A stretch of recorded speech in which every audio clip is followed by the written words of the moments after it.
But I want to go back right now and just touch up real quick on the descriptive of woo-woo, because, as I've said before, reality is becoming stranger and stranger.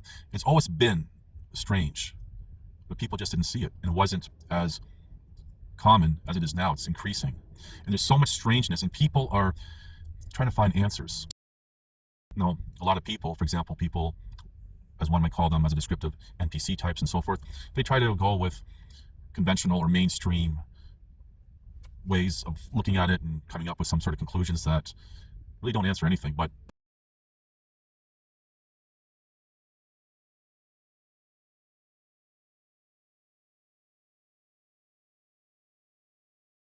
hello, it's January 2024, and I've mentioned in a previous video how my original videos over a decade ago talked about many different topics, and I did tie them all together in with as a descriptive reality.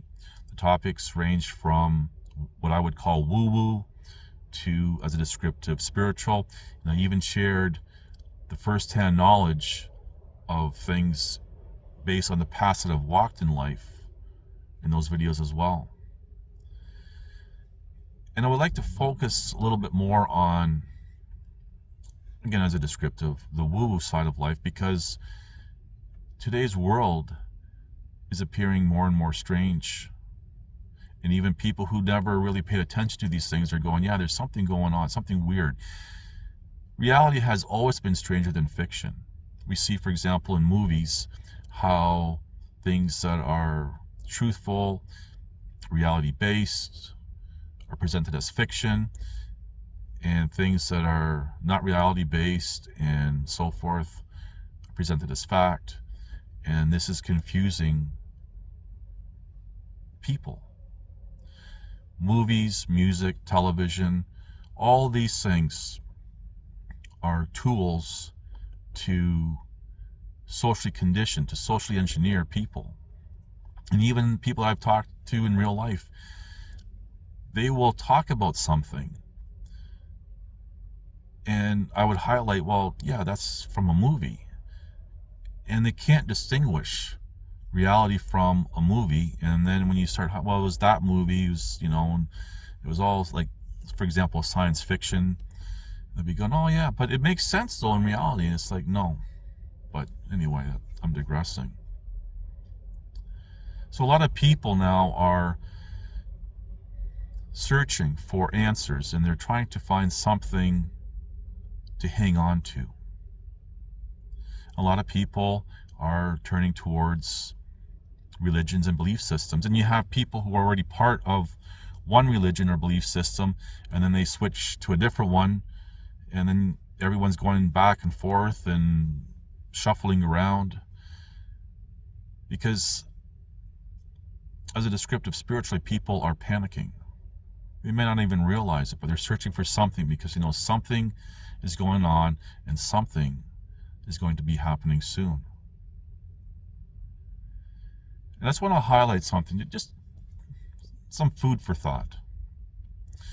If you have a religion, for example, very old, one of the oldest religions, if not the oldest religion in the world, and their basis is based on untruths.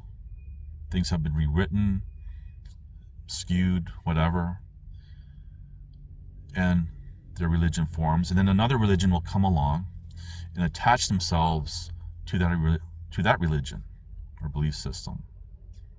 And then later you'll have another religion taking from those two to create a whole new one. My point is, if that original old religion is based on, for example, untruths, then what does that make not only them, but, for example, other two religions that might attach themselves to them or take from them? Something to think about. And then we also have, for example, if this old religion has made claims that are based on untruths because, for example, something has been completely rewritten, verified looking at old texts and newer texts, then you have other groups of peoples who are claiming to be, for example, that group or whatever. And when you look at the big picture of even what's going on in the world today, how wars are being fought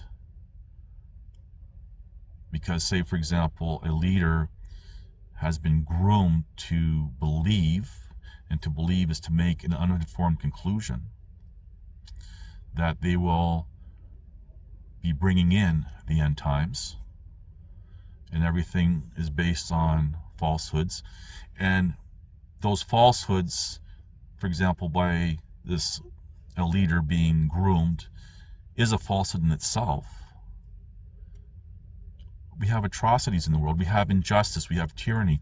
And it's not just on the world stage we see this.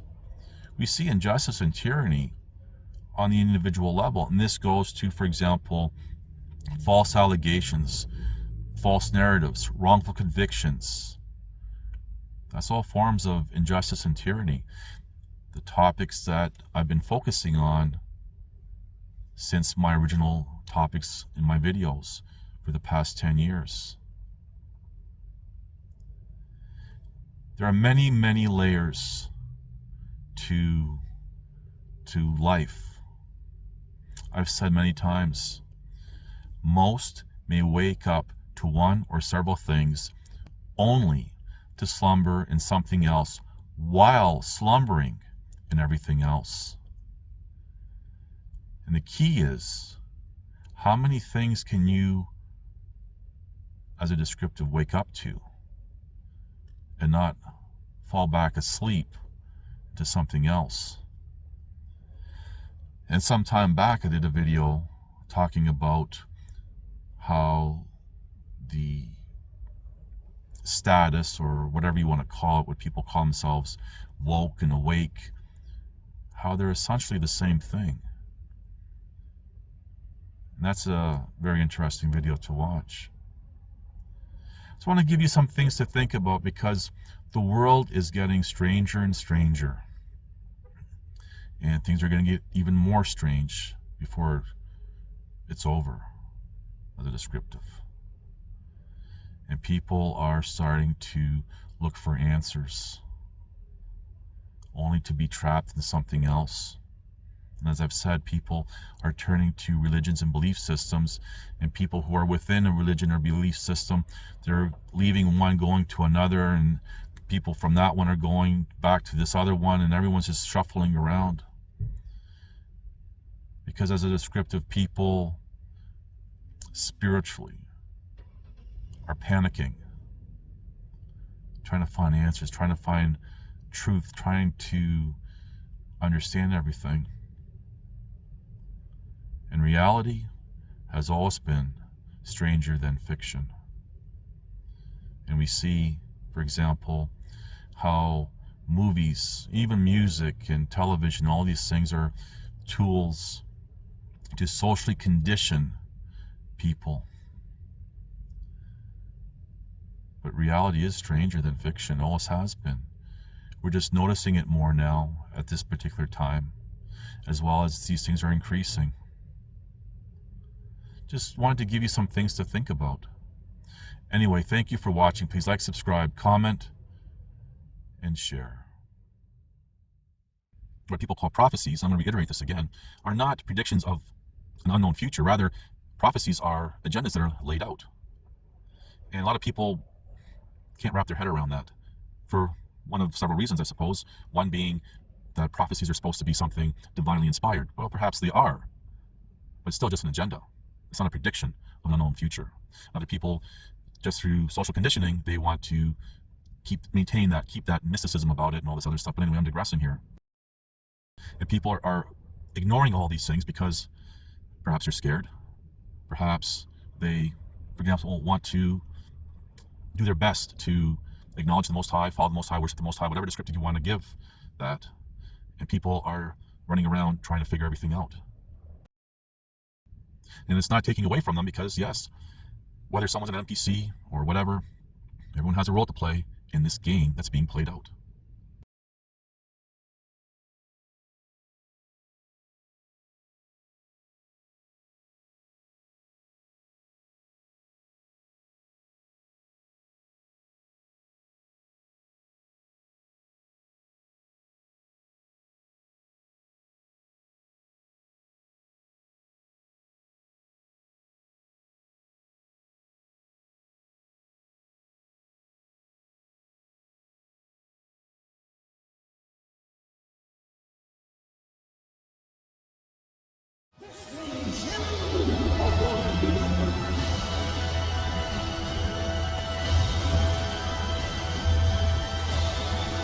Listen to this and write it down if you can't remember it.